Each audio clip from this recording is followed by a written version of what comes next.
back down and shut your trap. It's time for Keeping It Sports with M3. Are you ready? Are you ready? Well, I'll need some beer. Are you ready? You have to ask me nicely. Come on now, don't be bashful. Are you ready?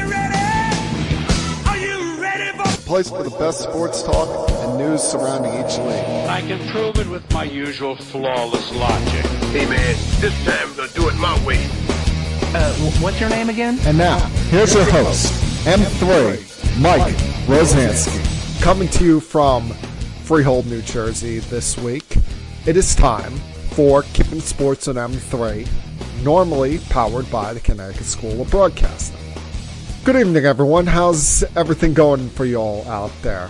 I am, of course, Mike M3 Rosansky, coming to you on this Tuesday, the 7th day of January. Finally, that time where we can stop saying Happy New Year to each other because the year is a week old at this point.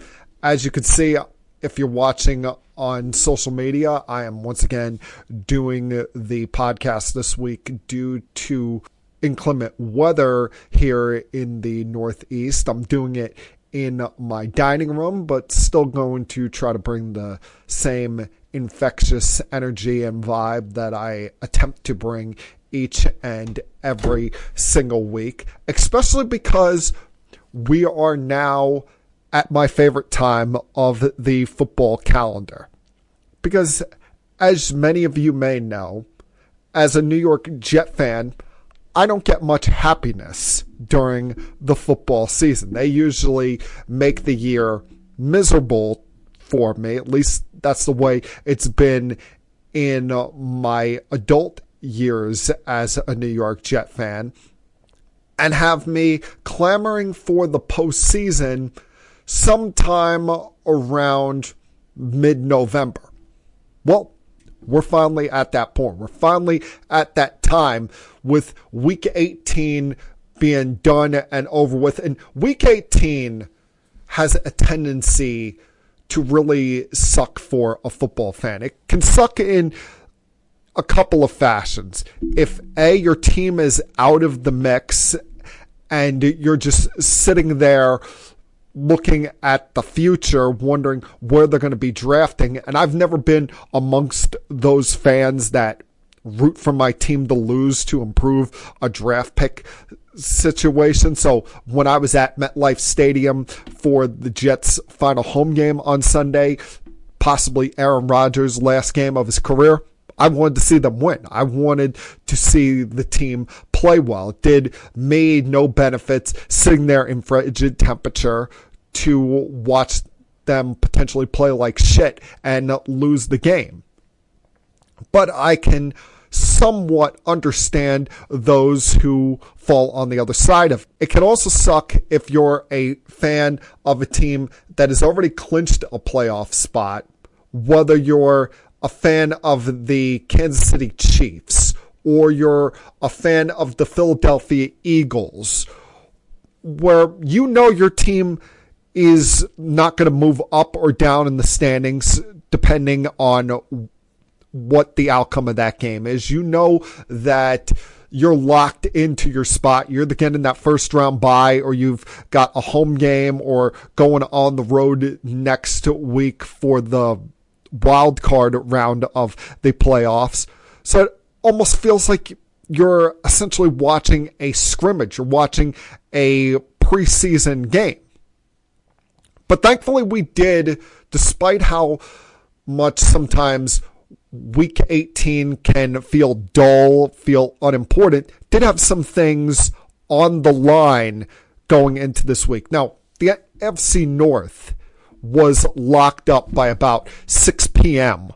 on Saturday night. I'm leaving work at that time, and I could see that the Ravens are handing a butt whooping to the Browns, thinking, oh, that's wrapped up. What do the Steelers really have to play for in the nightcap other than pride, knowing that they're not going to be competing for the division? But they had the chance of possibly putting the Bengals in a disadvantageous situation and eliminating them from postseason considerations. And you saw once again the problem why I have any reason of believing in this Steeler team in the postseason, why I think they're going to be one and done no matter who they would have played in the first round, because they just cannot effectively move the football down the field.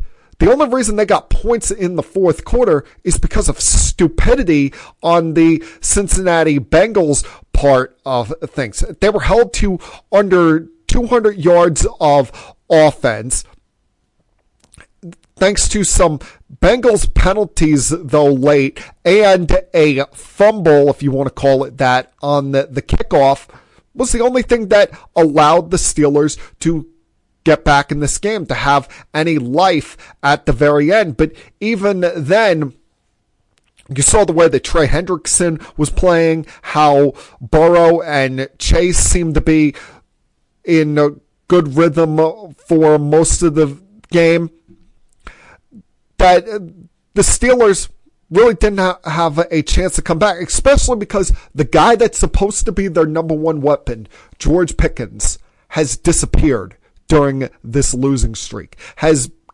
essentially gone AWOL, with Saturday night being the worst crime that he's committed on the field so far, as he was thrown to 6 times and made 1 catch for no yards whatsoever. He was as MIA as you could possibly be. And then for him after the game to act like a complete punk, not answer any questions about it, act like a little bit of a crybaby when they asked him one measly tough question, he decides to pull his face mask up above his mouth and just walk off.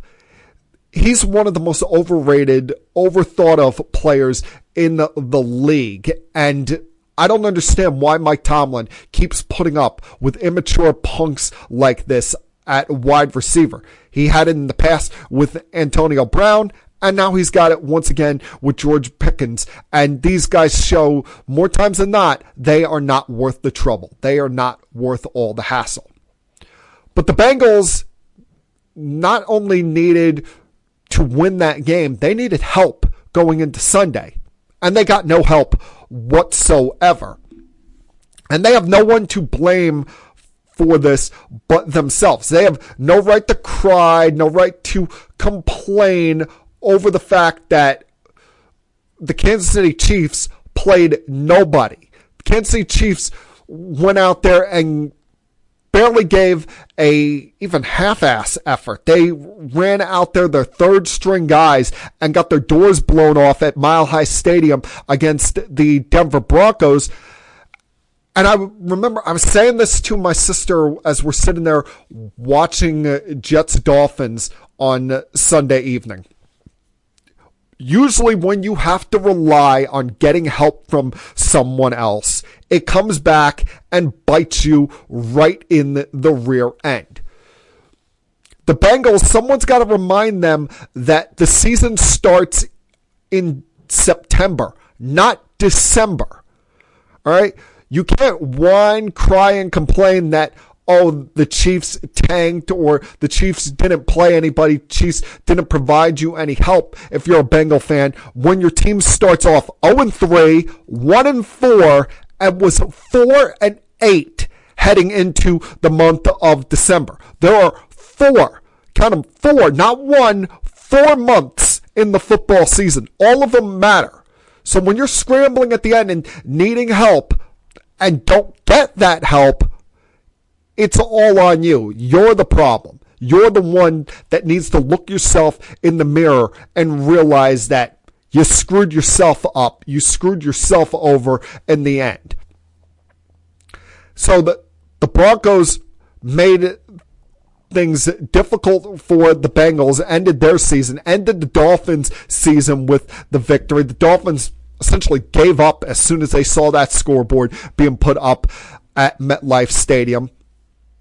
And besides those things. On the NFC side, I thought it was more captivating, more interesting on what you had on the line there, because you still had both the South and the North up for grabs. And it was questionable there for a little bit when it comes to the South, because the Bucs came out with a very slow start against a Saints team that has nothing to play for.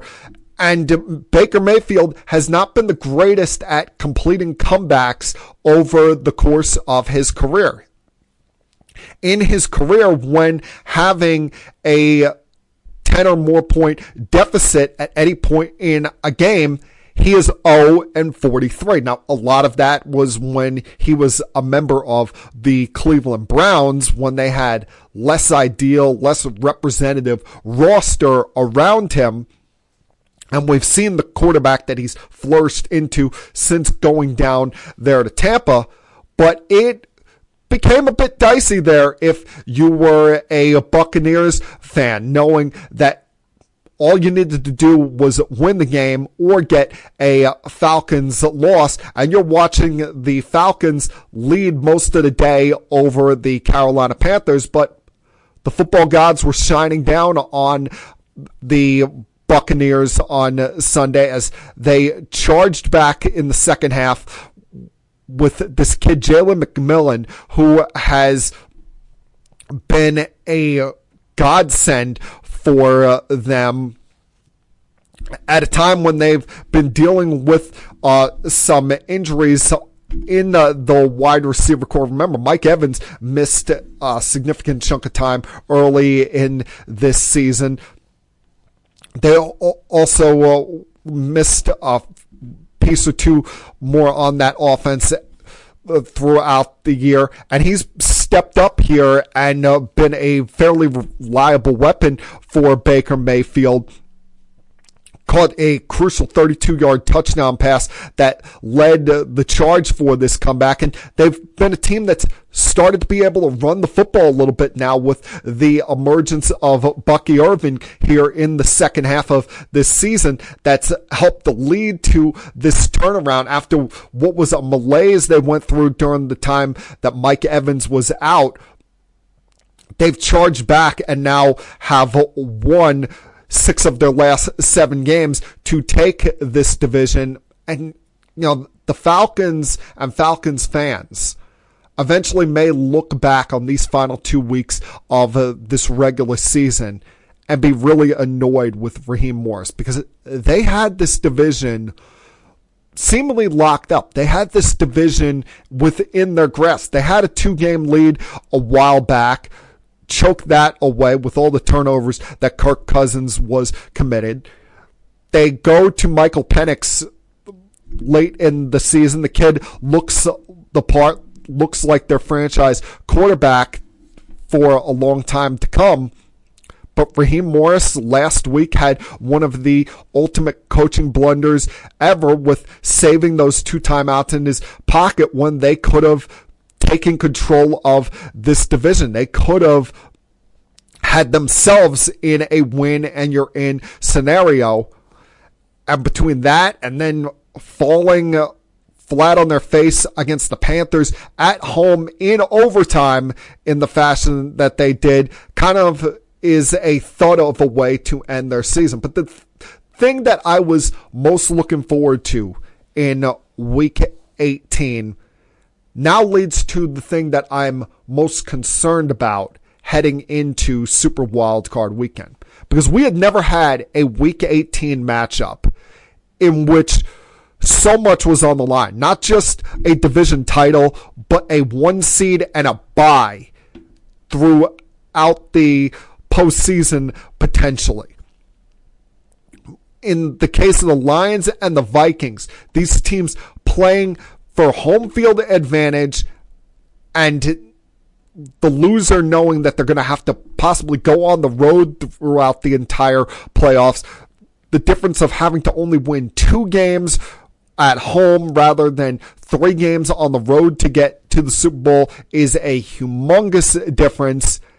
And unfortunately, all of those non-believers, all of those people that thought Sam Darnold is a flake, Sam Darnold is a fraud, and that he was just smoke and mirrors, got to have a little bit of their cake and have a little bit of a smile on their face on Sunday night, because there's no tiptoeing around it. Sam Darnold was awful. Sam Darnold played like absolute crap on Sunday Night Football. Now, you want to give Aaron Glenn, defensive coordinator of the Lions, a lot of credit, especially when he's missing essentially half of his defensive unit. When you see how many players that they are without. They're not just without Aiden Hutchinson. They're without about 13, 14 guys on that defense. And he's been able to piecemeal it together, put together a game plan that had Sam Darnold so off track, had him pretty much back to his seeing ghost days. And they get into the red zone on 4 consecutive drives between the second and third quarters, and the Vikings only come away with 2 field goals, especially at a time where Jared Goff turned the ball over twice, gave the Vikings great field position, and you come away with just field goals in both of those spots. And I know we've seen the Steelers do it a couple of times this year, but that's the exception, not the rule. You're not going to beat teams in this league by just kicking field goals. You worry about now Sam Darnold not having to face the Bears anymore, not getting any more of these patsies that we have in the league, like the Saints or the Giants or the Jets or anybody like that. You're going to be facing some really tough, demon-like defenses in this postseason. And is a performance like this going to get in his head, going to set him back, especially because they're playing the Rams on Monday night in the opening round of the postseason. And the Rams, while offensively have kind of been puka or bust over the last month or two, their defense, don't be fooled by Sunday afternoon. They didn't play anybody on that defense. So it wasn't really the Rams that we've come to know over this last 2 months or so that gave up 30 points to the Seattle Seahawks. That Rams defense can bring it. They are going to bring pressure on Sam Darnold. They're going to create problems for Sam Darnold and make life hell for him. It's not going to just be as easy as dump it off to Addison or dump it off to Jefferson and seemingly have the field day that it's been most of this year. He's going to have to go out there in front of a bunch of friends and family out there at SoFi Stadium and possibly have one of the guttiest games of his career, because he's had this phenomenal season up until Sunday night. But remember, he's a pending free agent. The Vikings are still unsure what they're going to do as far as the quarterback position is concerned long term, whether they give him an extension and trade J.J. McCarthy, or they hand him the franchise tag and continue on with him possibly being the placeholder to go into McCarthy at some point in the future. This game is going to have a big ramification on Sam Darnold financially in the future, and he needs to have that Sunday night performance against the Lions be just a blip on the radar. That can't be a trend that continues on into this postseason. But what more can you say about this Lions team? I've mentioned how Aaron Glenn has coached up that defense with how many guys that they've been missing. Jared Goff essentially at one point was Sam Darnold, was a top draft pick that his initial team gave up on and went to a place that allowed him to flourish, allowed him to break out and become the top talent that we thought he could be all along. And this Lions team is very likable. They're very rootable with how they've built this team up. Dan Campbell is very much liked by fans across this country, unless you're a fan of a team in the NFC North. And now they get to sit back, just like the Chiefs, and watch Super Wildcard Weekend here starting on Saturday afternoon with the Chargers playing the Texans at 4:30 on CBS. And I look at this Texans offense.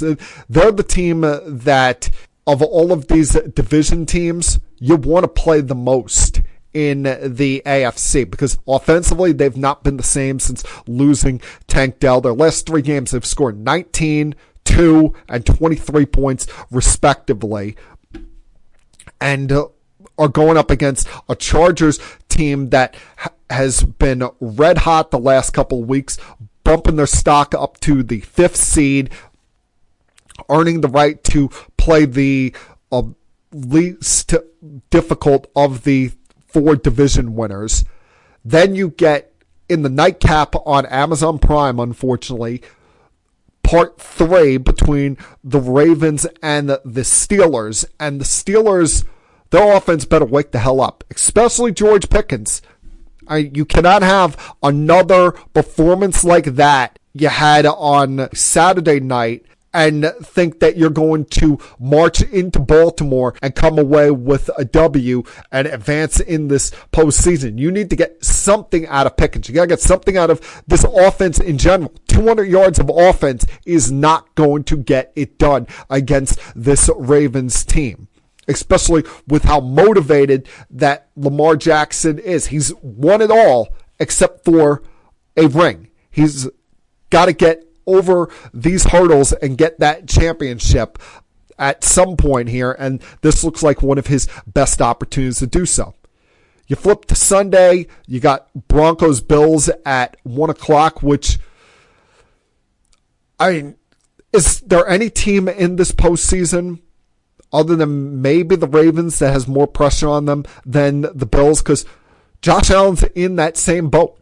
He's got that demon hanging over his head just like Lamar Jackson has. And until he finally gets over that hurdle, gets to a Super Bowl, wins a championship, people are going to have questions about him no matter how much gaudy numbers he puts up in the regular season.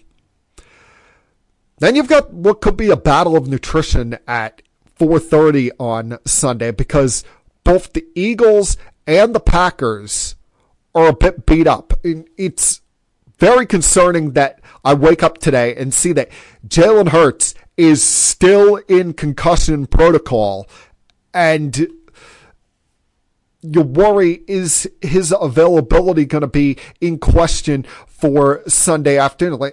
I think they could go out there with Kenny Pickett as long as you've got Barkley, Smith, Brown, and that defense, and get the job done against this Packers team, especially with the injuries that the Packers are dealing with right now. For some reason, they felt it was a good idea to play all their guys in a meaningless game against the Bears on Sunday, and look what happened. Now you've got Jordan Love dealing with some elbow soreness. Christian Watson lost for the year due to a torn ACL. That's eliminating your deep threat down the field.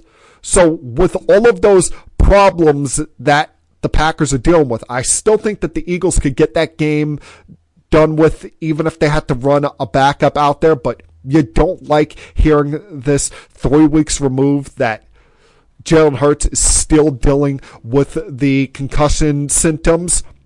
In the nightcap, it's Commanders versus the Buccaneers, which to me is kind of a coin toss game and kind of a free game if you're a Commanders fan. Much more pressure riding on this for Todd Bowles and Baker Mayfield. And then Monday night, as I was just talking about, it's the Vikings out in LA playing the Rams.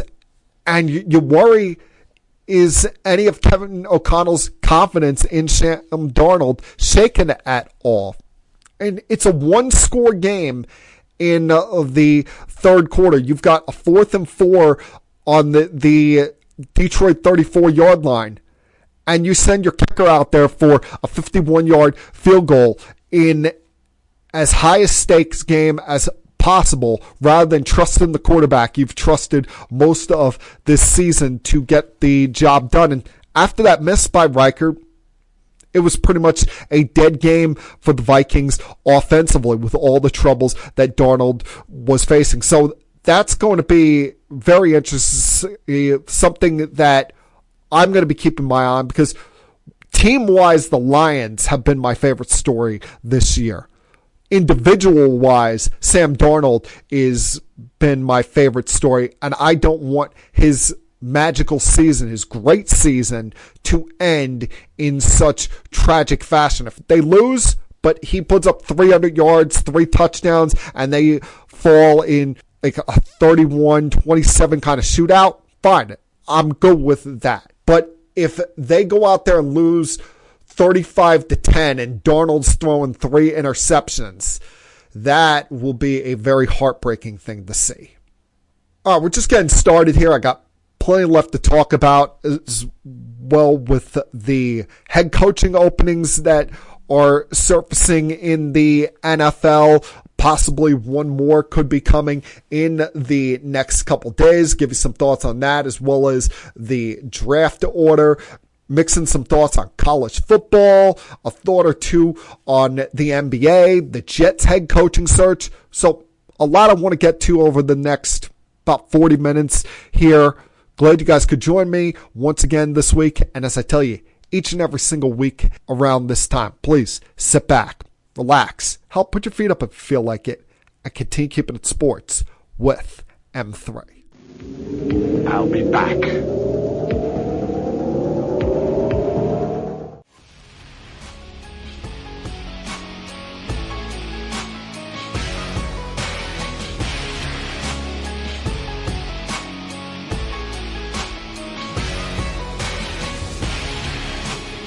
I'm not surprised about the decision by Giants owner John Mara to bring back Joe Scheon and head coach Brian Daboll.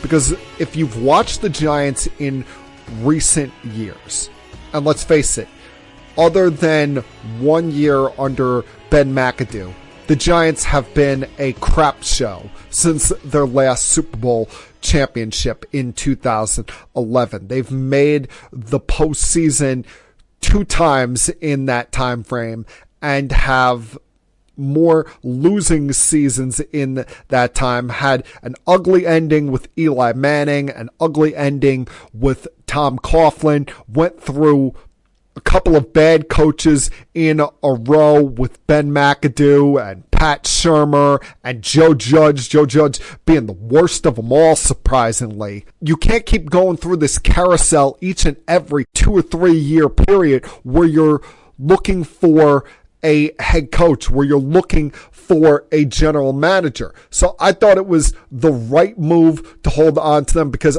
I don't think Brian Daboll has done a bad job here, especially when you consider he's not the one picking out the players. Now, I do want to wonder where his tough guy attitude that he had in year 1 is gone. Why has he been seemingly neutered by this organization? But the thing I'm surprised about over the last day, listening to comments from John Mara's meeting with the media yesterday and reading up more on some of the quotes, it feels like he's more so welcoming Scheon back and just kind of accepting that Brian Daboll is here along for the ride, when Joe Scheon has been the one that has done the worst job here. You let 2 members of your secondary go in Julian Love and Xavier McKinney, and you see McKinney flourish in Green Bay. You handled the Saquon Barkley situation extremely poor when you should have signed him to a big long-term deal and made Daniel Jones prove it 1 more year. And because of the Daniel Jones contract, I think that's what stopped them from drafting a quarterback last year. And listen, Malik Neighbors is great, but wide receiver was not their number 1 priority last year. They should have either drafted a quarterback or traded back and collected assets, because this roster is awful. Outside of Dexter Lawrence and Brian Burns, who played well, but you question, did you really want to trade assets and commit $30 million of salary cap for a pass rusher when you're not close to being a contending team. Outside of those two guys, there's not a lot to be excited about when it comes to the really important parts of this team, the meat and potatoes kind of parts of an NFL roster. Having a flashy wide receiver that's kind of diva-ish can be fun, but that's when you already have built a winning culture, when you have already built the foundation of this team. And to bring them back now and then possibly be drafting a quarterback in this coming year's draft is very questionable, because it's not like you're bringing them back and adding an extension onto their deal. They have 2 years remaining on their contract, which essentially means they got 1 year left. You don't see a coach and GM typically go into the last year of their deal as a lame duck coach or general manager. They usually get an extension or get fired heading into that final year of their deal. So you really want to bring these guys back on the hot seat and possibly draft a rookie quarterback to go with them. And then if shit hits the fan again next year, you're looking for a new general manager, a new head coach, and they're adopting the quarterback that you already have here. You just went through that with Daniel Jones. How does any of that make sense if you're John Mara? If you're bringing these guys back, you got to commit to them for the next, 3 to 4 years at least. Otherwise, it's continuing a treacherous cycle that you don't want to be in as the New York Giants. Let's face it, the Giants as a franchise are a little bit overrated. Yes, they have 4 Super Bowl championships, 3 of which were won in my lifetime. They've been to the Super Bowl 3 times this millennium. But around that, there's a lot of garbage football. There's a lot of crap. It's not like they're the Steelers, the 49ers, the Green Bay Packers, where they'll win a Super Bowl here, a Super Bowl there, and then around that, they're a really consistent franchise where they're consistently in the mix, whether it be with the Packers and going from Favre to Rodgers to now Love, or in the case of the 49ers, where they go from the Jim Harbaugh era to the Kyle Shanahan era, or back in the day, the Joe Montana era to the Steve Young reign. Or in the case of the Steelers, where they've had 3 coaches in the last 60 years. The Giants, we overrate them a bit as a franchise and really needs to start looking at who they truly are. And there's a lot of garbage around that success that is kind of murky things up there a little bit. Now, I mentioned the draft order here. The Giants, with that win last week, eliminated their chances of being the first overall pick. They finished 3rd in the draft order behind the Tennessee Titans and the Cleveland Browns, both who could be looking for quarterbacks, although the Titans look like a mess right now because just this morning they fired their general manager, Ron Carthon, after 2 seasons, and now you're going to be bringing in a new general manager that's inheriting a head coach that was already there. Every time I see that, that kind of has me shaking my head. And then in the case of the Cleveland Browns, they may not have Deshaun Watson next year. And we know that there's only a couple of years left on that deal. He ruptured his Achilles during the season and now has had a setback in his rehab from surgery. And they haven't given the exact details, but haven't ruled out surgery. So in my mind, that's telling me, damn, he retore this thing, and they could be looking for a quarterback as well. So if you're the Giants, you may not have the chance to draft Shedeur Sanders. You may not have the chance to draft a Cam Ward. You may have to go the route that I suggested that they do last year and trade back and collect assets here coming up. But there's a lot of teams around them that decided to make coaching changes, including the Jaguars, who fired Doug Peterson after 3 seasons. And it kind of feels like Shad Khan has his head either in the clouds or is paying too much attention to his son's wrestling promotion down there, because he's extremely delusional about how he's running the Jaguars right now, especially preseason. Remember, he said that this was the best Jaguars team ever assembled and expected them to make the playoffs. Well, look at the last 2 years. Trevor Lawrence has been hindered with injuries in the second half of the last 2 seasons. That has hurt your chances at making the postseason, especially last year when you started off 8-3, and it has tailored some of his development, now having him kind of an unknown going into this year. I think this was kind of a short-sighted mistake. Moving on from Doug Peterson, he's, in my mind, a very good coach. If you wanted to make changes on that coaching staff, fine, especially at the coordinator positions where they were bottom 5 in yards per game and both 21st in the league in passing yards per game and converting third downs. And their defense was a bottom 5 unit in this league. But very short-sighted, if you ask me, when it comes to how Shad Khan handled things with the Jaguars. But even worse is how things were handled up there in New England by Robert Kraft and the New England Patriots.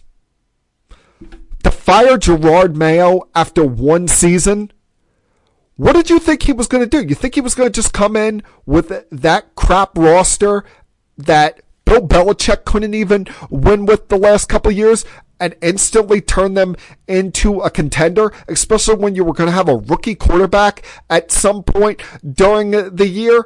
Did he just think that it was going to shake a magic wand and everything would be back to the Patriots dynasty era?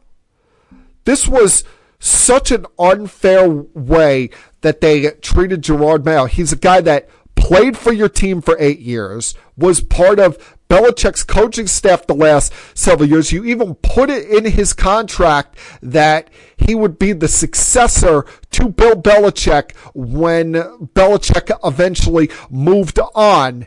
And you fire the guy after 1 year because of his inherent growing pains, not realizing how depleted this roster was.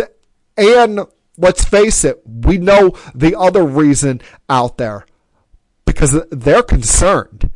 They saw on Friday where the New York Jets were interviewing one of Robert Kraft's other favorite sons in Mike Vrabel, and want to put essentially the block on that, want to put the kibosh on it. And as soon as he saw the Patriots win a meaningless game on Sunday afternoon, pushing them from first in the draft order all the way back to fourth in the draft order, potentially taking away their chances at trading that first pick for a stockpile of draft picks that could set their roster up for years to come.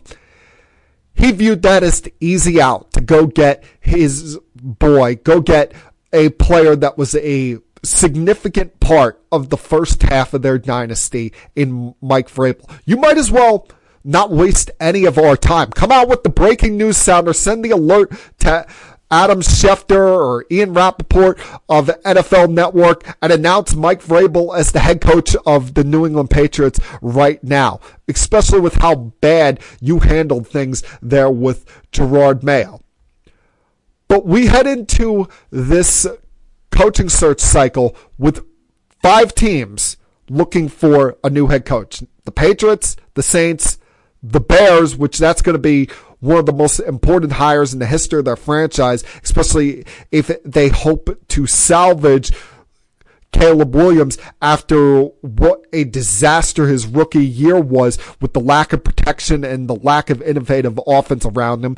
The Jaguars, if you want to rehab the career of Trevor Lawrence, and then the Jets, who I'll get to in a little while. But there could be a 6th opening there, and we're waiting to see what's going to happen with the Cowboys. When is Jerry Jones going to make a decision on this? And it's been 2 days since their last game was played. You have a week until Mike McCarthy's contract expires and he is able to negotiate with teams not named the Dallas Cowboys. And while he has said that he would like to return to Dallas, if you're going to be non-committal to him and keep him whistling in the wind like that, he's going to start looking around. He's going to start looking for some other possible options, look for places that maybe want him, unlike you guys. But let's face it, it's the Dallas Cowboys. It's run by one of the most narcissistic people in not just professional sports, but in all of life. You see how Jerry Jones handles things all the time with the stupidity of his post-game press conferences that he has each and every single week, the only owner in the league that does that. Or the garbage that he pulled on Sunday when he claims to not know about the clause in Cooper Rush's contract that would have added an extra $500,000 to his salary if he had played 55% of the snaps this season. They bench him in week 18 and play Trey Lance, who had not dressed all season long. And you're going to try to tell us that you didn't know about that? No, bro. That's total cap right there. I ain't believing any of that crap. And Mike McCarthy must either really love the Arlington, Texas era, or behind the scenes, Jerry Jones must be one of the greatest people to be around, because publicly it is not a fun job to be the Dallas Cowboys head coach. And I can't see anyone worth a grain of salt or who has any respect for themselves that would want that job, especially with how he's always hovering, he's always meddling, and it's got to be his way or the highway. It's not, let me divide and conquer, have someone at each role, each job. No, it's got to be all about Jerry. And that's why they haven't been to a Super Bowl now in almost 30 years. I'll be back.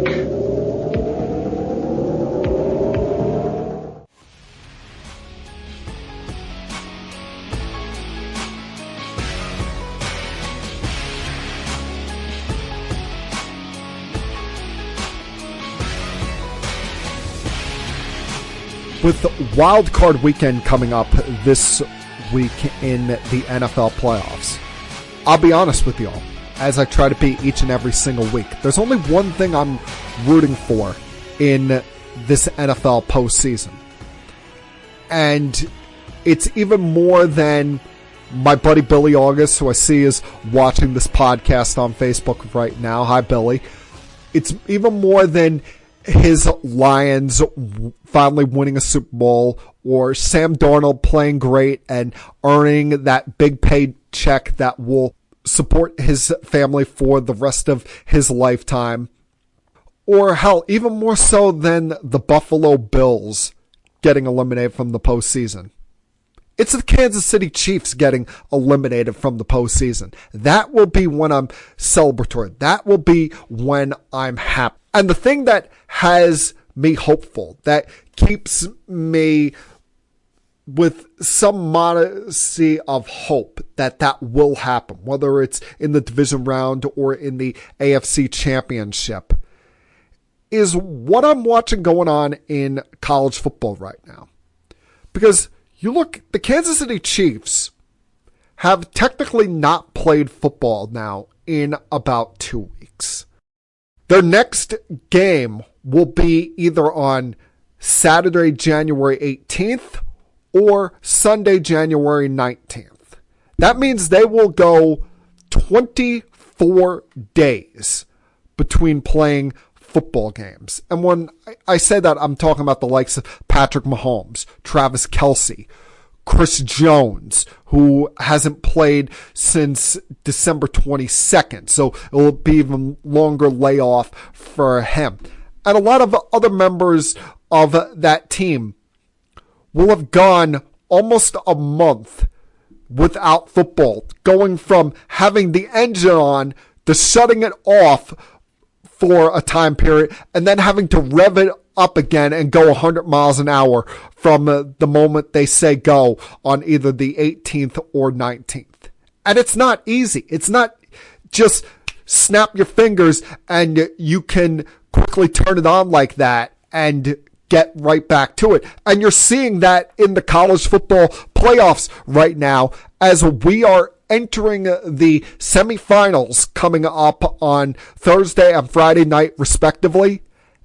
And none of the top 4 seeds are still alive. All of the teams that had first round byes have been eliminated from this college football playoff. And I think in large part because they had such a long break. They went over 3.5 weeks without playing a football game from the time you had Championship Saturday to last week with playing these New Year's 6 bowl games.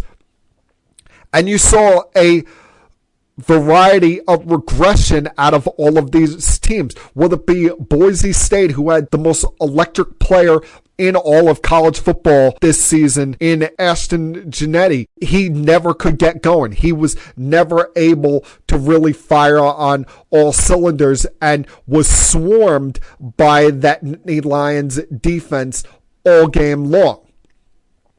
Now, they made a game out of it at one point, but second half, their quarterback, Madison, was very turnover prone and that never was seemingly clicking. Then you go to the Rose Bowl, which I think was the worst offense of all of these. You cannot be a number 1 seed, go undefeated in the regular season, and then come up that lame against Ohio State, a team that you beat. You just narrowly beat back in October. It's one thing if they come back and beat you in the Rose Bowl with a walk-off field goal at the end. Yeah, it sucks to have your season end that way, but at least you put forward a fight. You put forward an effort. They got their teeth kicked in from the time that they blew the opening whistle. From the moment they said go, Ohio State just went on an onslaught of offense with scoring on 6 of their first 7 drives, 4 scoring plays of more than 40 yards. And these NFL teams have got to be salivating at the mouth,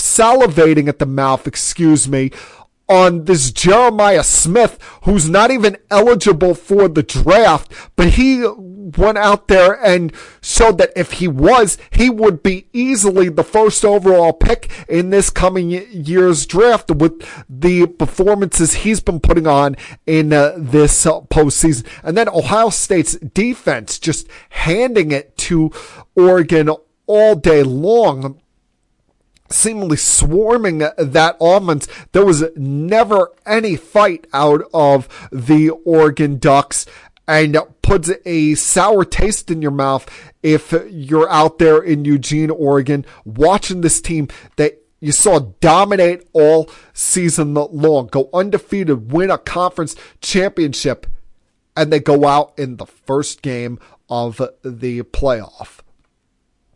To now, who you've got to argue is the best team in this playoff still, Ohio State. Now, Ohio State's going to have a tough challenge on their hands as we get to the Cotton Bowl coming up later this week, going up against Texas, who survived a scare against Arizona State. And listen, there's a lot of people out there that are going to cry and scream about the no targeting call by safety Michael Taaffe against Arizona State late in the game. I'm still not completely sure in my own mind. I know there was helmet-to-helmet collision there, but I didn't look at it as him launching at the receiver. I know he came at him from a blind spot position, but I've always viewed it as you're launching yourself at a defenseless player. That seemed more like along the lines of incidental contact, if you ask me. But if you're a player on that team and a fan of ASU, you have no right to complain when you consider your team was down 24-8 with about 6 minutes left to go in the game. And the only reason you got back in it was because of an interception by Quinn Evers and a couple of missed field goals. You weren't doing anything up until that point. And you had the chance to lock this game up in overtime. You took the ball first. You scored on your first drive with this kid, Cam Scatterbo, who tried to drag you kicking and screaming across the finish line, even spilling his guts all over the field, literally vomiting on the field throughout this game. And you fail to convert on that, or fail to stop them from converting on a 4th and 13 that would have locked the game up for you in the first overtime. So I don't want to hear much complaining. You had a 3-score deficit in the fourth. You fought back on that, had the chance to win it in overtime, and you shot yourselves in the leg. And now you've got to watch Texas move on to play Ohio State in the Cotton Bowl later this week. And then, of course, you had the awful tragedy that happened in New Orleans that pushed off the Sugar Bowl until Thursday. And, of course, all of our hearts, thoughts, and prayers go out to all the lives that were cruelly taken in that terroristic attack on Thursday down there in Louisiana, right there on Bourbon Street. But once you finally got to the game on Thursday, it looked like Georgia was going to start taking advantage of this game in the second quarter, but you had one of the weirdest situations I've ever seen in a college football game. Because first off, you're going with your backup quarterback, as Carson Beck was unavailable to play due to his elbow injury. So you put it out there, Gunnar Stockton, and it looked like this offense was about to get going here. He connects with Arian Smith for that 67-yard run down the field, and all of a sudden you see Laundry on the grass, and you're like, what the hell happened? What was the play? And you see that the referee got tripped up running along the white line, running along the baseline there, because one of the walk-on players of Georgia was standing too close to the field and tripped him as he was running down the field. And they wound up settling for a field goal on that drive. After that, Notre Dame was locked in. I know they didn't blow their doors off, but seemingly everything went right for them. Their defense was locked down on Georgia. Georgia couldn't get extended drives going, couldn't run the football. And then you had a wacky sequence in which Notre Dame scored 17 points in a matter of about a minute, concluding with Harrison taking back the opening kickoff.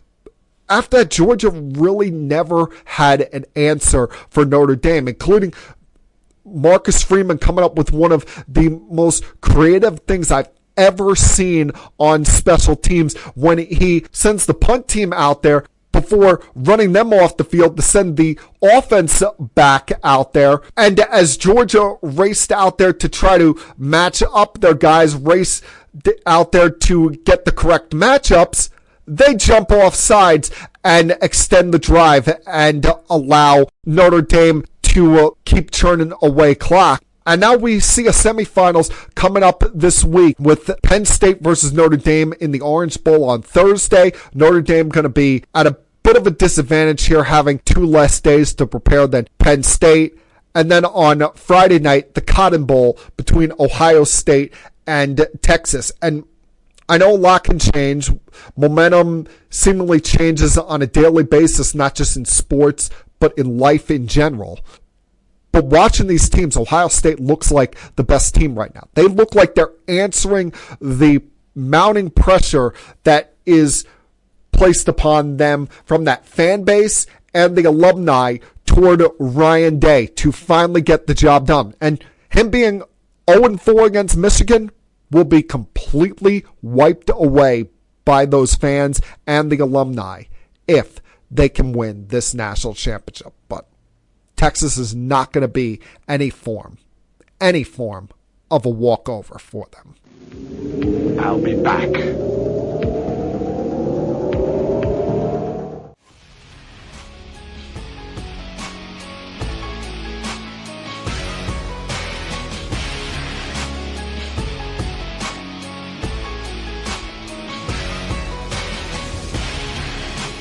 A lot of drama starting to surface down there in South Beach. Some of their top athletes don't seem so happy despite the tax break that they get playing down there, as well as the warm weather they get to deal with year-round. And those, of course, being Heat star Jimmy Butler and Miami Dolphins wide receiver Tyreek Hill. Get to Butler here first. I know he's done a lot with the Miami Heat in his first 4 years, going to 2 NBA finals, one in the bubble against the Lakers, and then running up against the Nuggets a couple of years ago. But should we really be surprised that this is the course of action that Jimmy Butler is taking? We saw him run this same nonsense years back when he was with the Minnesota Timberwolves. He forced his way out of there after about a year and a half. Got to Philadelphia, was with the Sixers, and they foolishly let him hit free agency, chose re-signing Tobias Harris over extending with Jimmy Butler. And now he's on a Heat team that is kind of a meh 17-16 right now. Hasn't played that well, especially during the time that he missed due to injuries and was away due to illness. But then he's come back from that and been very much a whiny little baby. Was more or less MIA in his first game back, where he only took 5 shots and scored 9 points last Thursday night. You get to Friday after the loss to the Pacers, and now he's asking for a trade. And that kind of crap is not going to work with Pat Riley. You're not going to demand things from him. You're not going to say it's my way or the highway when it comes to running up against Pat Riley, because look at the Heat as an organization. Now, yes, they were very obnoxious during the Heatle errors with LeBron James, Dwayne Wade, and Chris Bosh. But Mickey Arison, the owner, and the team president, Pat Riley, treat their players pretty well. They've been raved about by organizations and fans and players around the league. And they're not going to be bullied into making a bad trade just because Jimmy Butler now wants out. And I got to believe it's more than just this that led them to suspending him for 7 games for conduct detrimental to the team, because that is very much a tight-knit organization. They don't let things out there. So something else had to have happened behind the scenes to really piss off Pat Riley, to lead him to this decision in suspending this guy, putting him on ice.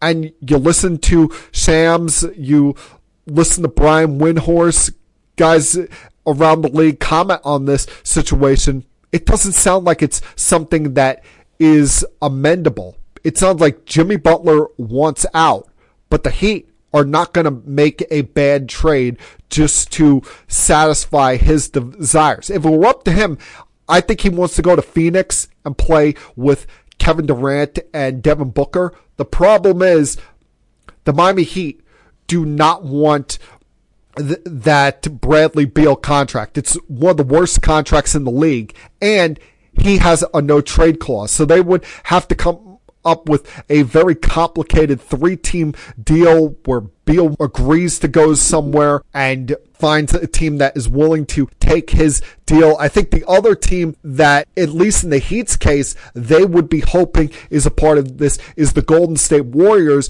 because you can get some young players like a Kuminga as part of the trade package in return. And that could be part of your nucleus, part of your core with Bam Adebayo moving forward. But ugly situation down there in Miami. And look, their neighbors, the Dolphins, right now are looking at it and saying, hey, hold my beer, as now they got to deal with a headache of their own right in Tyreek Hill. And I knew this was coming because watching the Jets play the Dolphins on Sunday afternoon into evening, I watched his body language walking off the field as he was yelling at a veteran teammate, looking pissed off to all hell, looking as upset as you could possibly be. And by the time I get home from the game, I see he's already putting out quotes in the media saying, quote, "I'm about to open that door for myself. I'm out, bro," looking for a trade. And if you're a Dolphin fan, you could have seen the writing on the wall with this. With A, how you backed yourself into a corner this year after Tua got hurt, where you needed help to make the postseason. B, he's sending sweet nothings to the Kansas City Chiefs on both Christmas and New Year's in wishing them happy, joy. And now he's missing the postseason for the first time in his career. This is becoming another Antonio Brown situation. And how ironic, today on social media, he posts a picture of Antonio Brown running off the field at MetLife Stadium a couple of years ago and put his face on Antonio Brown's head. This guy is quickly becoming the next Terrell Owens, where he's a great talent at the wide receiver position, but is becoming a headache and a pain in the ass to deal with. And at some point, he may talk himself, no matter how great he is, out of the league, because teams don't want to deal with these diva-ish wide receivers anymore, especially if they're going to be paying them these exuberant contracts. And you look at it, he just restructured his deal last off season. He's got 5 years, $106 million, still has 2 years left remaining on the deal that he originally signed in 2022. It's going to be a tough time for the Dolphins to find someone to be an adequate trade partner, because no one's going to want to give up draft assets for that kind of pain in the ass and then have to pay him $40 million to go along with that. Now, I didn't mention before when I was talking about these coaching openings, the Jets, because I wanted to save them for a separate issue in their own right. Because in the last week, we've started to see them interview candidates for their head coaching opening, which I don't like, just because they haven't even hired a general manager yet. Well, yes, they've interviewed some very respectable names. Ron Rivera, who's had a little bit of success in this league. Great guy, but very questionable in his clock management. Mike Vrabel, who's very much a CEO type, but as I talked about earlier, it looks like the writing's on the wall for him to now end up in Foxborough as the Patriots' next head coach. Let me be loud and clear about this. I do not want the Jets to take steps backwards here when it comes to this opening, when it comes to hiring a head coach here. They need to get this right, both the GM and the head coach position. And taking steps backwards would mean going and hiring their former head coach, Rex Ryan, who, you've heard me say it on here before, he's made an embarrassment of himself over the last several months since it became apparent that this job was going to be opened at the end of the season and that Jeff Ulbrich had no shot whatsoever, even if he pulled off one of the great miracles of all time and got this team to the playoffs. He had no shot whatsoever of becoming the long-term head coach for this team. But you cannot take steps backwards and go back to your past in Rex Ryan. Yes, I know he won to 2 AFC championship games in 2009 and 2010 respectively.